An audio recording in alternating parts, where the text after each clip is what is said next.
Welcome Tale-Tellers for today's episode.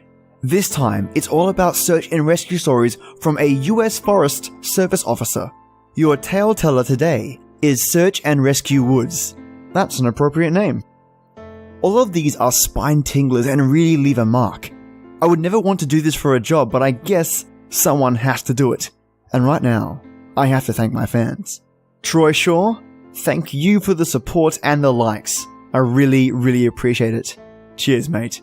Arkin Brother, cheers for the likes, and I read the story you sent through. Looking forward to getting that on the podcast waves. Cheers, buddy.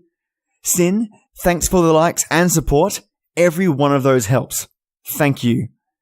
The Crazy Town podcast, these guys are just great. Love their channel, all about weird and wacky stories, so check them out.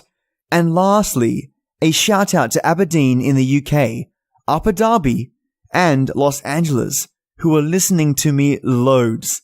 Thank you all. And of course, you. The listeners out there, thank you.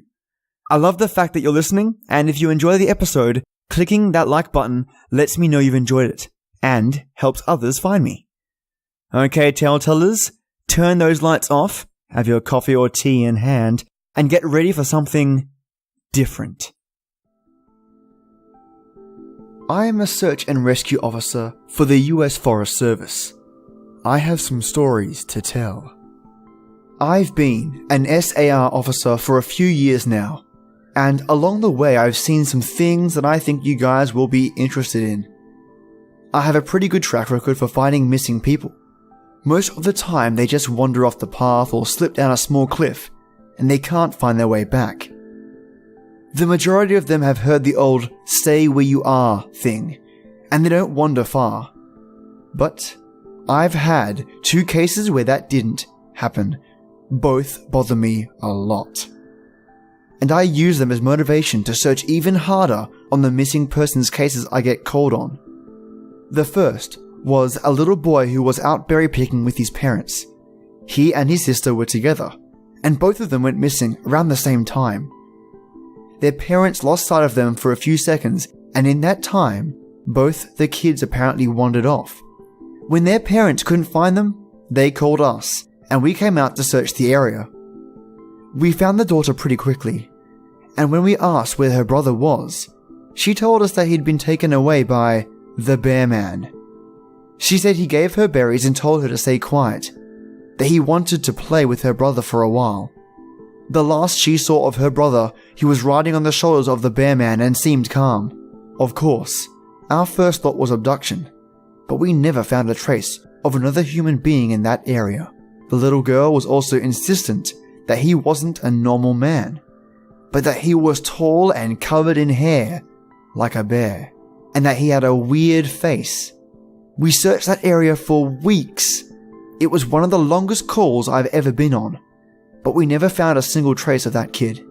The other was a young woman who was out hiking with her mum and grandpa. According to the mother, her daughter had climbed up a tree to get a better view of the forest, and she never came back down.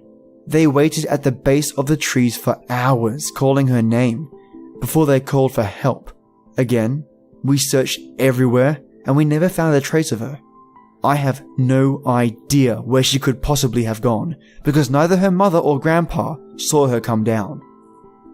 A few times I've been out on my own searching with a canine, and they've tried to lead me straight up cliffs. Not hills, not even rock faces. Straight, sheer cliffs with no possible handholds.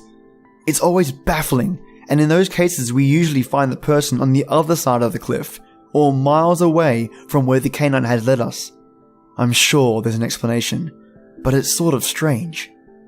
One particularly sad case involved the recovery of a body. A 9-year-old girl fell down an embankment and got impaled on a dead tree at the base. It was a complete freak accident, but I'll never forget the sound her mother made when we told her what happened. She saw the body bag being loaded into the ambulance, and she let out the most haunting, heartbroken wail I've ever heard. It was like her whole life was crashing down around her, and a part of her had died with her daughter. I heard from another SAR officer that she killed herself a few weeks after it happened. She couldn't live with the loss of her daughter. Another time, with another SAR officer because we'd received reports of bears in the area. We were looking for a guy who hadn't come home from a climbing trip when he was supposed to, and we ended up having to do some serious climbing to get where we figured he'd be. We found him trapped in a small crevasse with a broken leg. It was not pleasant. He'd been there for almost 2 days and his leg was very obviously infected. We were able to get him into a chopper, and I heard from one of the EMTs that the guy was absolutely inconsolable. He kept talking about how he'd been doing fine, and when he'd gotten to the top, a man had been there. He said the guy had no climbing equipment and he was wearing a parka and ski pants. He walked up to the guy, and when the guy turned around, he said he had no face. It was just blank. He freaked out and ended up trying to get off the mountain too fast, which is why he'd fallen. He said he could hear the guy all night, climbing down the mountain and letting out these horrible, muffled screams. That story bothered the hell out of me. I'm glad I wasn't there to hear it. One of the scariest things I've ever had happen to me involved the search for a young woman who'd gotten separated from her hiking group. We were out until late at night because the dogs had picked up her scent. When we found her, she was curled up under a large rotted log. She was missing her shoes and pack, and she was clearly in shock.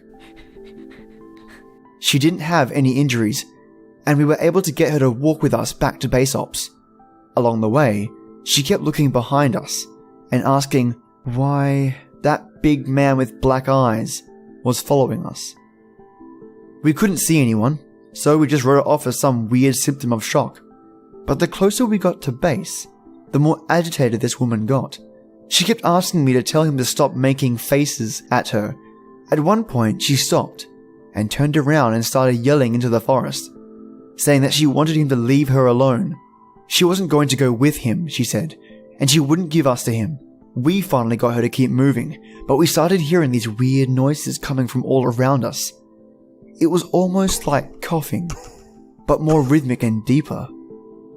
It was almost insect-like. I don't really know how else to describe it.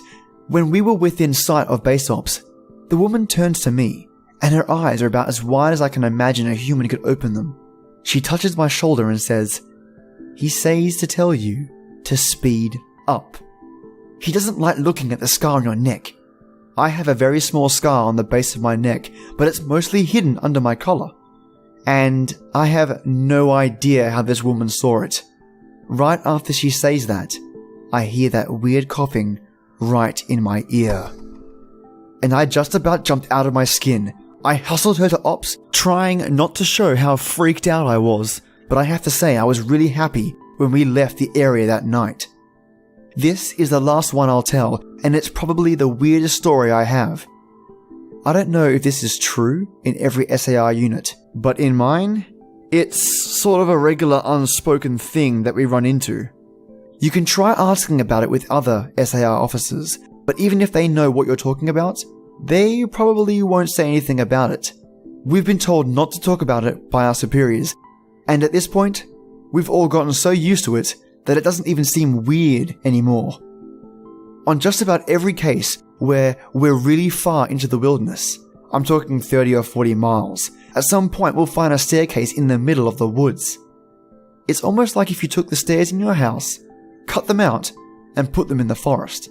I asked about it the first time I saw some, and the other officers just told me not to worry about it, that it was just normal. Everyone I asked said the same thing. I wanted to go check them out, but I was told, very empathetically, that I should never go near any of them.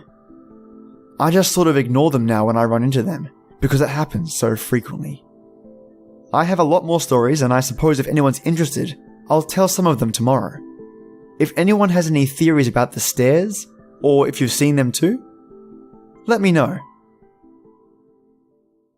Yikes. I will not be visiting any US forests anytime soon. All of them are so strange and freaky. It's hard to pick one story that was the weirdest, but I'm gonna go with the guy who injured his leg from meeting No Face on that cliff. I'd have nightmares for months if I saw that guy. So thank you, Search and Rescue Woods, for your stories. If you enjoyed this episode, I'm thinking of reading some more, but right now I've tucked those away. So let me know if you want any more and I'll bring it up in part 2, just for you fans. Otherwise, I have a creepy cryptid story from Singapore coming up. So stay tuned for that one. And if you get a chance, a like, share, and repost goes a very long way at spreading the awesome art of storytelling. And of course, helping this channel grow. All of you are really kind and seriously helping. I really appreciate it. For all you iTunes or Apple listeners out there, I'll be doing shoutouts for you too.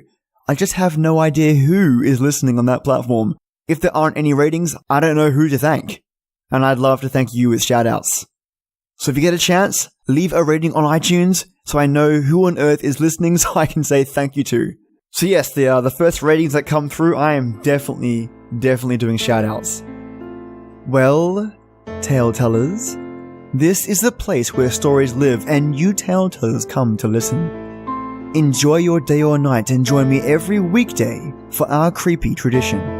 And as always, till next time.